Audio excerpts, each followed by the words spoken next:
अस्सलाम वालेकुम मेरे प्यारे प्यारे व्यूवर्स, कैसे हैं आप। अल्लाह ताला आपको खुश रखे, आबाद रखे, ज़िंदगी तंदुरुस्ती अता फरमाए। तो मैं आज आपको मूंगफली भूनने का तरीका भी बताऊंगी और साथ ही वो गच्चक जो बच्चों को बना के देते हैं वो सिखाती हूँ। तो आइए हम अब मूंगफली भूनते हैं।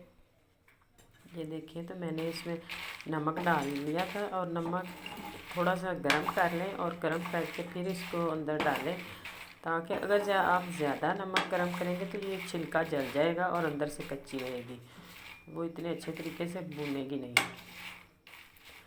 आप जितनी इसको स्लो आंच पे पकाएंगे भूनेंगे उतना ही ये अच्छी भूनेगी अंदर से। आहिस्ता आहिस्ता बिल्कुल इसे बनाएं और नमक में डाल लें।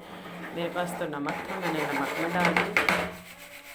अगर आपके पास रेत भी होती है रेत भी डाल लेते हैं। वो जो थोड़ी सी आंच हमने तेज़ कर दी है और आहिस्ता आहिस्ता हम सारी मूंगफली को भून लें और फिर उसके बाद हम बनाएंगे गच्चक। ये तो मेरे पास ये कच्ची मूंगफली थी, मैं इसलिए इसको भून रही हूँ। आपके पास अगर भुनी हुई है तो उसको तो ज़रूरत नहीं भूनने की फिर। तो ये देखें, हमारी मूंगफली भून चुकी है। आहिस्ता आहिस्ता हम इसे भून रहे हैं, ज़्यादा गर्म नहीं करना, नमक नहीं तो जल जाएगी।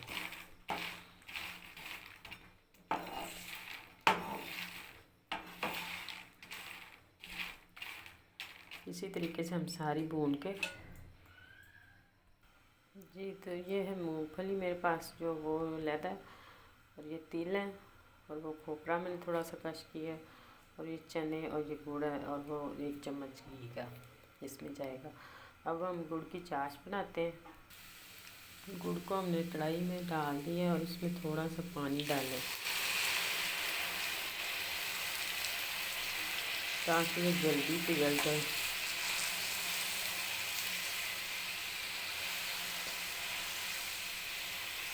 बारीक तो हमने कर लिया था।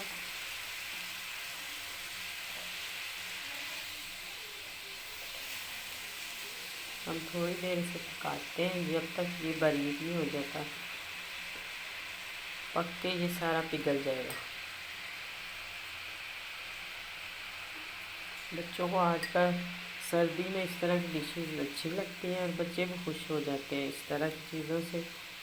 और सर्दी में वैसे भी ये देनी चाहिए बच्चों को बना के। ऐसी चीज़ें ये अच्छी होती हैं सर्दियों में। गर्मी में तो हम इस तरह की नहीं खा सकते, लेकिन सर्दियों में तो खा सकते हैं। बच्चों को देनी चाहिए इस तरह की चीज़ें। जी, तो ये चाश हमारी पक कर तकरीबन तैयार हो चुकी है। अब हम इसमें इस वक्त पे आके हम ये उठा के एक कतरा पानी में डालेंगे। अगर पानी में ये मोती बन गया तो समझे ये हमारी चाश बिल्कुल रेडी है। अगर मोती नहीं बना, ये बिखर गई, तो फिर अभी हमारी चाश कच्ची है। अब इस टाइम पे आके हम घी भी इसमें डाल देते हैं।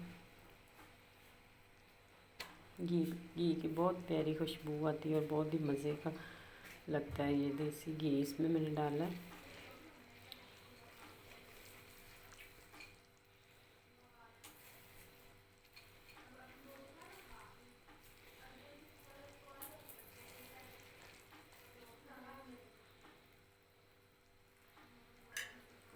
अच्छी तरह इसे पकाएं।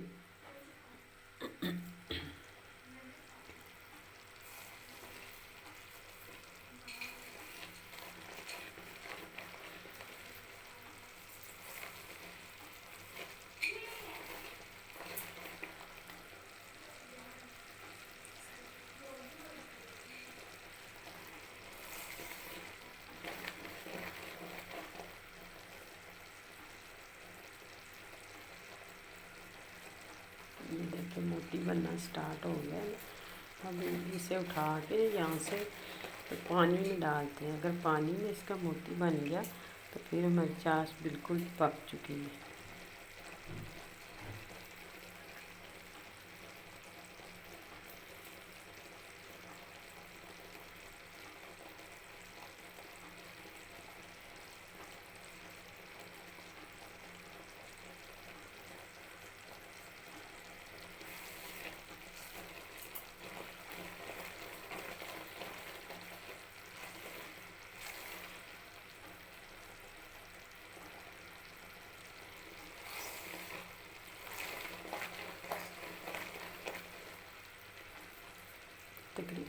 पक चुकी है।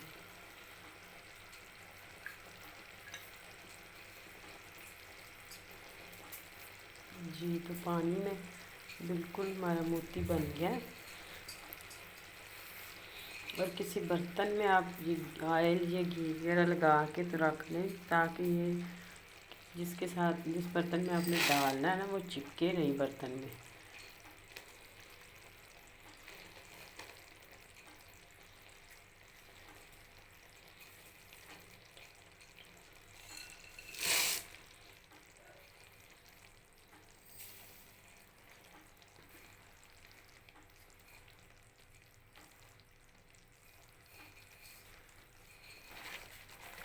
हम इसको अच्छी तरह मिक्स कर लेते हैं, चूल्हे को बंद कर देते हैं।